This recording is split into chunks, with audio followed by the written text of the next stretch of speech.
हर हर महादेव। श्री शिवाय नमस्तुभ्यम, श्री शिवाय नमस्तुभ्यम, श्री शिवाय नमस्तुभ्यम, श्री शिवाय नमस्तुभ्यम, श्री शिवाय नमस्तुभ्यम, श्री शिवाय नमस्तुभ्यम।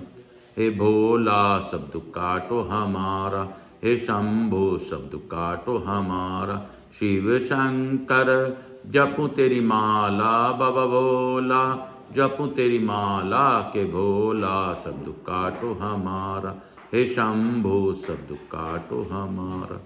मैं प्रथम पूज्य देव गणपति गणेश जी महाराज का आह्वान करता हूं तथा उनसे प्रार्थना करता हूं कि इस कथा स्थल पर पधार कर आवाज समस्त देवी देवताओं को आने का मार्ग दें। हे विघ्नहर्ता, आप सभी प्रकार के विघ्नों को हरण करते हुए आप नवनिधि के दाता हैं, नवनिधि प्रदान कीजिए।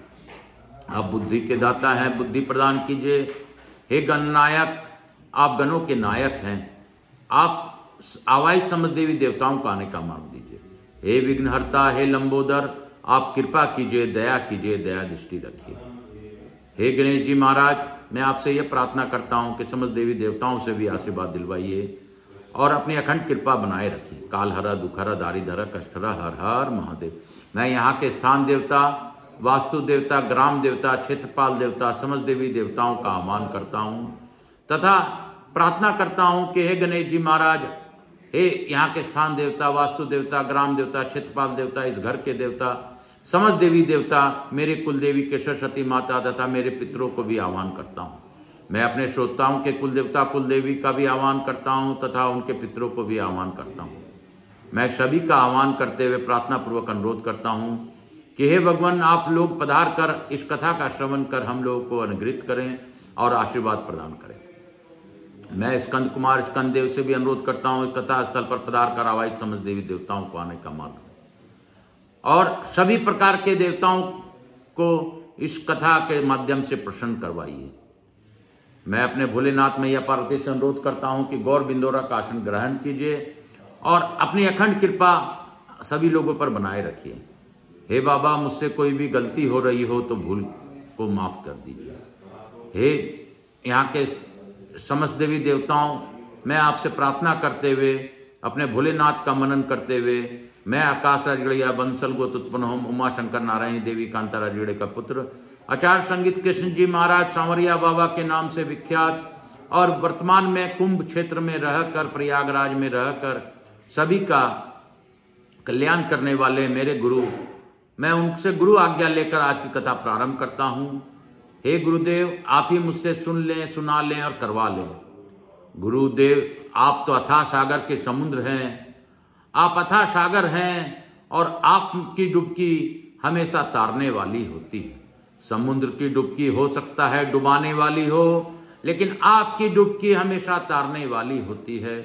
आप हमेशा तारनहार हैं। मैं आपके चरणों के माध्यम से आपसे प्रार्थना करता हूं कि अखंड कृपा बनाए रखिए। मैं पंडित प्रदीप जी मिश्रा को भी जितना धन्यवाद दूं वो कम है कि उनके ही कृपा मार्गदर्शन से मैं 18 पुराण का प्रण लिया हूं। हे बाबा, आप ही कर लें, सुन लें और सुना लें। काल हरा, दुख हरा, दारी धरा, कष्ट हरा, हर हर महादेव, हर हर महादेव, हर हर महादेव, हर हर महादेव। आज 27 जनवरी है और कल हम लोगों ने गणतंत्र दिवस मनाया था।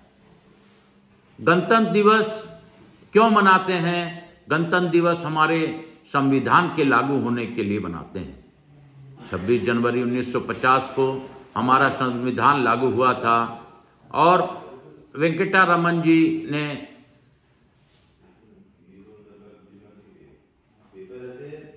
हम लोग का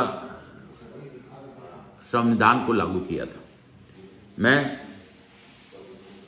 आप सबों को वंदन करते हुए, पुनः नमस्कार करते हुए आज की कथा प्रारंभ करता हूँ। काल हरा, दुख हरा, दारी धरा, कष्ट हरा, हर हर महादेव। काशी काशी शिव काशी, मोक्ष नगरी काशी की जय, मोक्ष नगरी काशी की जय, मोक्ष नगरी काशी की जय, मोक्ष नगरी काशी की जय, मोक्ष नगरी काशी की जय। हम लोगों ने पूर्व में पढ़ा था कि महर्षि अगस्त समाधि में उठकर कुशासन पर बैठे थे। उनका दर्शन करके इंद्र आदि देवता प्रसन्नमुख हो उच्च स्वर से बोले, जय हो, जय हो। मुनि उठकर खड़े हो गए और उनको सबको यथा योग आसन पर बिठाया। आशीर्वाद से उनका अभिनंदन किया और वहां आने का कारण पूछा। बोलो शंकर भगवान की जय, काशी काशी शिव काशी की जय। अगस्त जी को वचन सुनकर सब देवता बृहस्पति के मुख की ओर देखने लगे। तब बृहस्पति जी ने कहा, महाभाग अगस्त जी, आप धन्य हैं, कृत हैं और महात्मा पुरुषों के लिए भी मान्य हैं। आप में तपस्या की संपत्ति है, आप में स्थिर ब्रह्म तेज है, आप में पुण्य की उत्कृष्ट शोभा है, आप में उदारता है और आप में विवेकशील मन है। आपका सहर्षि मणि ये कल्याणकारी लोपा मुद्रा बड़ी प्रतिवर्ता है। आपके शरीर को छाया के तुल्य है, इनका चर्चा भी पुण्य देने वाली है। मुने ये आपके भोजन पर लेने पर ही भोजन करती है, सो जाने पर सोती है और आपसे पहले जाग उठती है। ये कभी अपने आपको आपके सामने अलंकारहीन अवस्था में नहीं उपस्थित करती। जब आप किसी कार्य से कहीं प्रदेश में जाते हैं तब ये एक भी अलंकार नहीं धारण करती। आपकी आयु बड़े इस उद्देश्य से ये कभी आपका नाम नहीं उच्चारण करती है।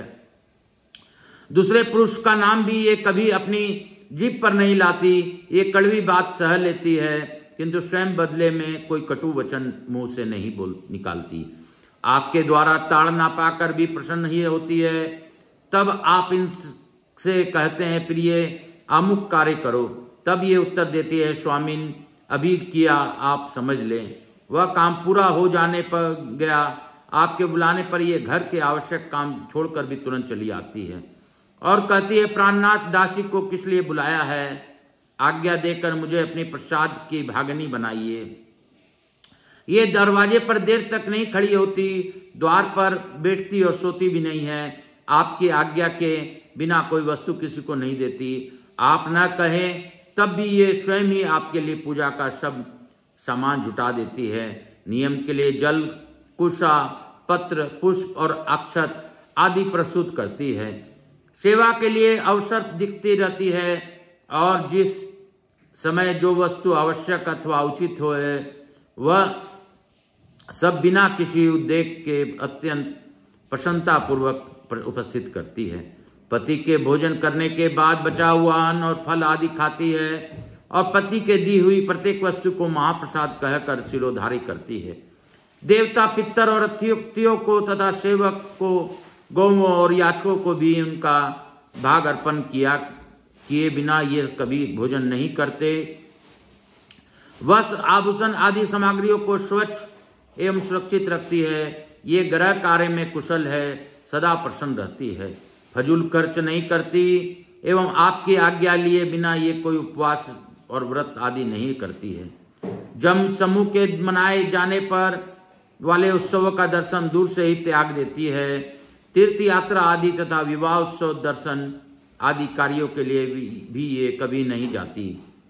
पति सुख से सोए हो, आराम से बैठे हो अथवा अपनी मौज से कहीं रम रहे हो तो उस समय कोई अतरंग कार्य आ जाने पर भी उन्हीं कभी नहीं उठाती। रजस्वला होने पर ये 3 रात तक अपना मुंह पति को नहीं दिखाती। जब तक स्नान करके शुद्ध न हो जाए तब तक अपनी बात भी पति के कानों में नहीं पड़ने देती। भली भांति स्नान कर लेने पर पहले पति की ही मुख देखती है और किसी का नहीं, अथवा यदि पतिदेव उपस्थित न हो तो मन ही मन उनका ध्यान करके सूर्यदेव को दर्शन करती है। पति के आयु वृद्धि चाहती हुई पतिव्रता स्त्री अपने शरीर से हल्दी, रोली, सिंदूर, काजल, चोली, पान, शुभ मांगलिक आभूषण कभी दूर न करे। केशों का संवारना, वेनी, गुथना तथा हाथ और कान आदि के आभूषणों को धारण करना कभी बंद न करे। अपने स्वामी से भी द्वेष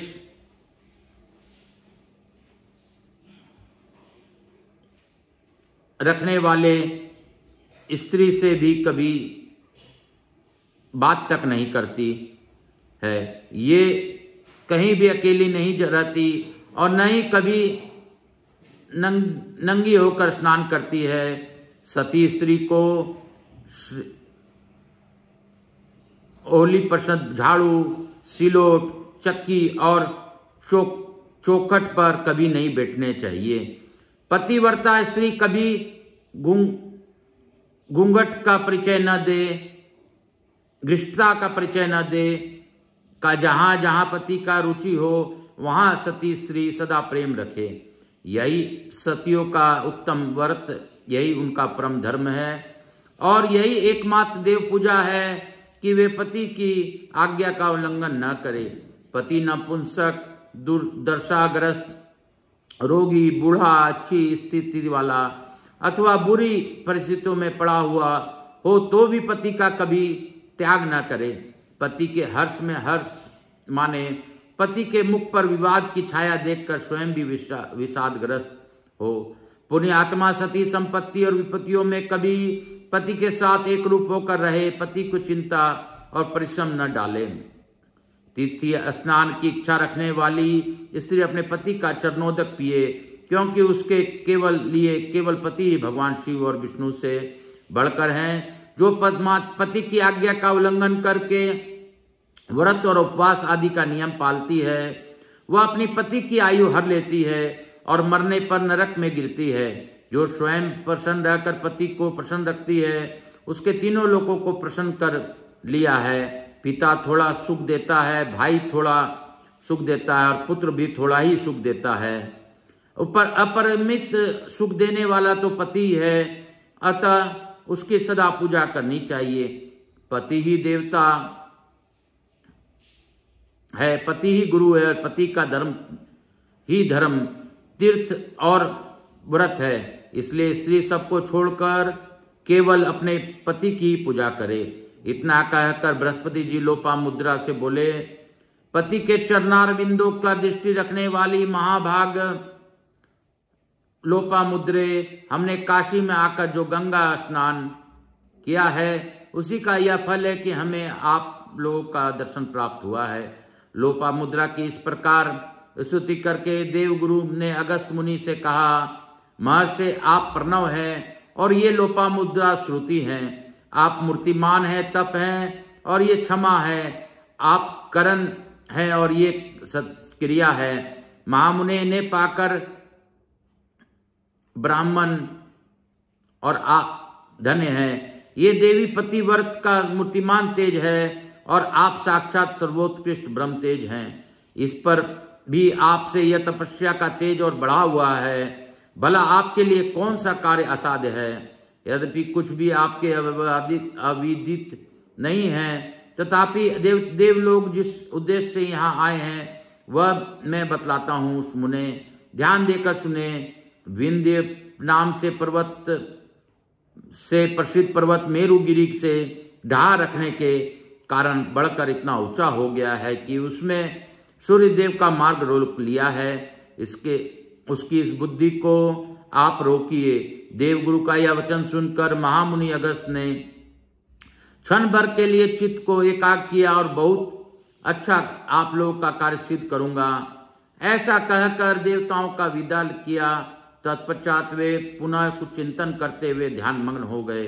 बोलो शंकर भगवान की जय, बोलो विंध्याचल पर्वत की जय, काशी विश्वनाथ की जय, काशी का मोक्ष नगरी काशी की जय, काशी खंड की जय, कालहरा दुखहरा दारिधरा कष्टहरा हर हर महादेव बाबा भोलेनाथ की जय। हे बाबा, आपने आज पति धर्म का पालन करने के लिए स्त्रियों को का जो भाग बताया है, लोपामुद्रा और अगस्त ऋषि का भाव बताया है, यह हमारे हिंदुस्तान के सभी पत्नियां इसे धार्य करें, ऐसी मेरी प्रार्थना है। हे बाबा, आप सभी पर अपनी अखंड कृपा बनाए रखिए। कालहरा दुखहरा दारिधरा कष्टहरा हर हर महादेव शंभु शंभु बोल बम का नारा है, बाबा एक सारा है। हम लोग लघु आरती करके इसी अध्याय के साथ आज की कथा यहीं पे विराम देंगे। मैं गुरुदेव को नमन कर गुरु आज्ञा लेकर आज की कथा यहीं पे विराम देत करता हूँ। कपूर गौरम करुणावतारम संसार सारम भुजगेन्द्रहारम सदा वसंतम हृदयारविंदे